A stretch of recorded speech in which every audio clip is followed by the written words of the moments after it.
Welcome to today's news update for day 292 of the war in Ukraine.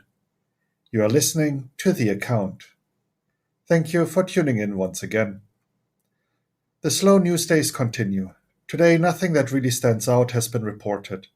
So, the update will focus on the situation inside Ukraine, the occupied territories, and the international developments only. However, there has been one very strange report in the international developments today. But first, let's take a look at the main flashpoints along the front. Chervonopopivka and Sidlivka. Battles for the settlements resumed. Russian forces reported they drove Ukrainian units out of the settlements, while the General Staff of Ukraine reported repelled attacks. Bakhmut. Heavy battles continue. Footage published on social media shows Russian forces using incendiary ammunition to dislodge Ukrainian defenders.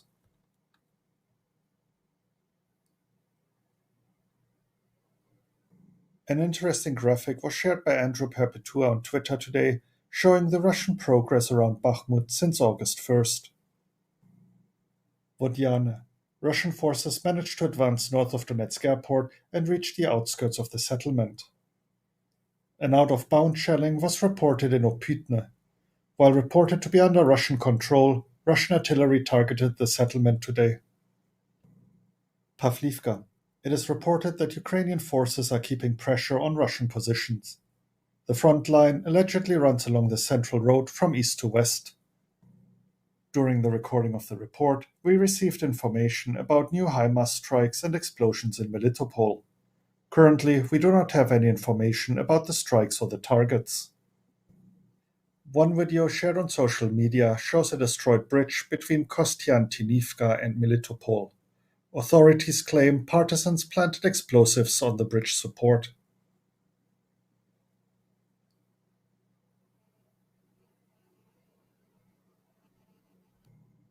And now the latest developments in Ukraine. The Russian army once again massively shelled Kherson over the past 24 hours. 57 incidents were reported and 2 civilians died while 5 were injured. During the day, further shelling caused damage to the residential sector, electrical infrastructure, and healthcare facilities. Another major shelling was reported in Hirnyk, Donetsk Oblast. Russian forces used the Uragan MLRS to target the center of the city. 2 civilians were killed, while 10 were wounded. President Zelensky appeared on David Letterman's My Next Guest Needs No Introduction special on Netflix. During the interview, he stated that the war will end when Vladimir Putin dies. He further stated, Vladimir Putin fears death and loves life, and it is therefore unlikely he will ever use nuclear weapons. Finally, when asked about his plans for the future, President Zelensky said, Until our victory, I will definitely remain president. And afterwards, I don't know. I'm not thinking about it now, not ready for it. I really want to go to the seaside. To be honest with you, David, I want to go to the sea. Just to go to the sea when we have won the war. And I would really like to drink some beer. And finally, I want to point out this article by Ukrainska Pravda. It is titled, Invincibility Center, Bakhmut. What is happening at the most difficult axis of the front. The article details the development of the fight around the City of Heroes. Journalists closely monitored the situation on the Bakhmut front since the beginning of June, and this is their story. I highly recommend giving it a read. And now let's take a look at the situation in the occupied territories. Over the weekend, the armed forces of Ukraine hit 3 important Russian objects in the Melitopol area. This was stated by the mayor of Melitopol, Ivan Fedorov. First, a checkpoint in Novobodyanivka, which houses an important railway hub for the deployment of Russian military. Second, a radar installation used for air defense and air navigation. Third, the much talked about hotel and restaurant complex on the outskirts of Melitopol. The mayor further revealed additional information about the third strike. Allegedly, on top of housing military personnel, the complex was also used by a unit of the Russian FSB responsible for analytics and maintenance of FSB databases. Last night, a hostel used by Russian military personnel and Wagner mercenaries was hit in Svatove. This was stated by the press service of the Luhansk Oblast military administration. No further information is currently available.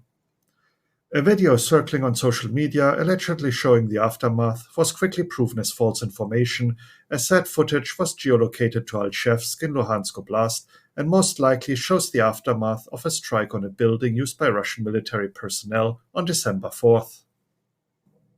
In Luhansk Oblast, the occupation authorities are preparing to close unprofitable businesses. This will especially affect mining businesses as the authorities continue to scrap mining equipment, especially around the village of Dovzhansk.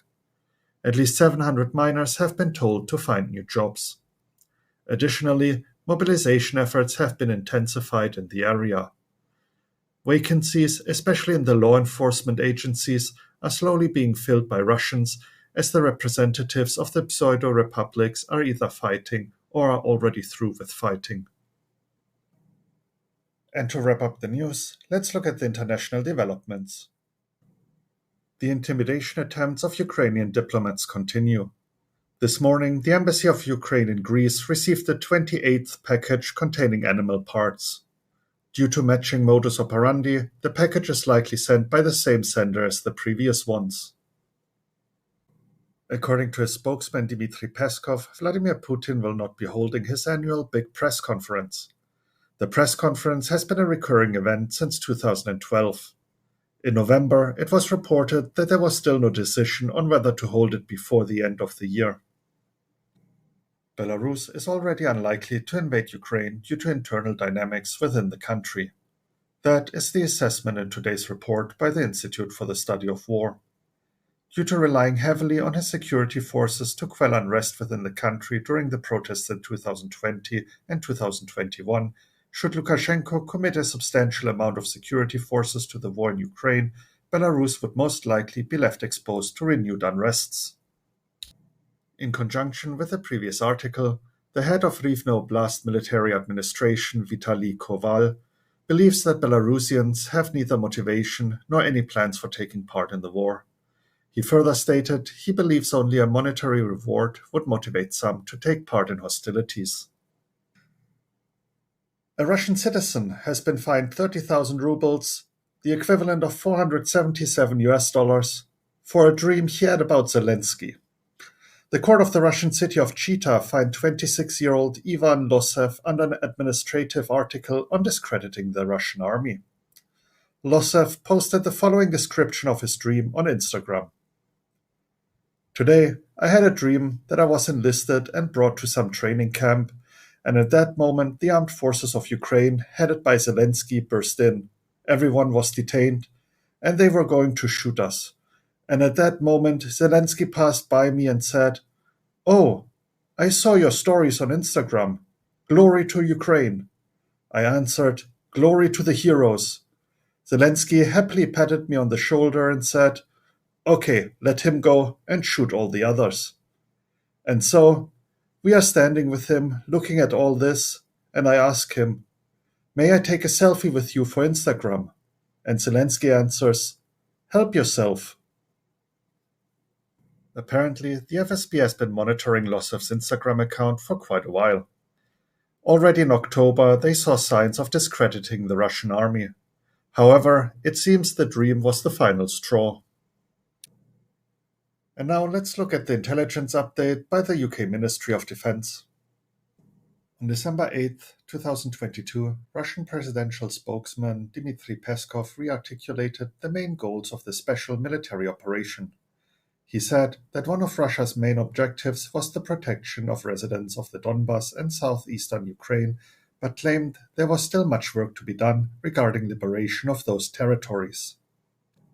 Peskov's comments suggest that Russia's current minimum political objectives of the war remain unchanged.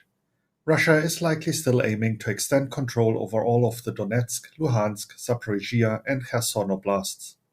Russian military planners likely still aim to prioritize advancing deeper into Donetsk Oblast. However, Russia's strategy is currently unlikely to achieve its objectives. It is highly unlikely that the Russian military is currently able to generate an effective striking force capable of retaking these areas. Russian ground forces are unlikely to make operationally significant advances within the next several months. And lastly, the evening report by the General Staff of Ukraine.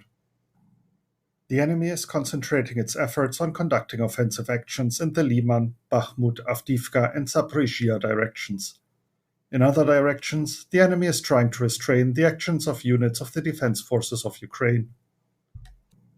Russian occupiers continue to loot civil infrastructure objects in the temporarily occupied territory of the Kherson region. Thus, as of December 11th of the current year, the equipment of local agriculture enterprises was removed from the settlement of Rubanivka. In Mishvotny and Chornomorsky in Crimea, the Russian occupying power intensified administrative and police and counterintelligence measures. The enemy continues to suffer losses.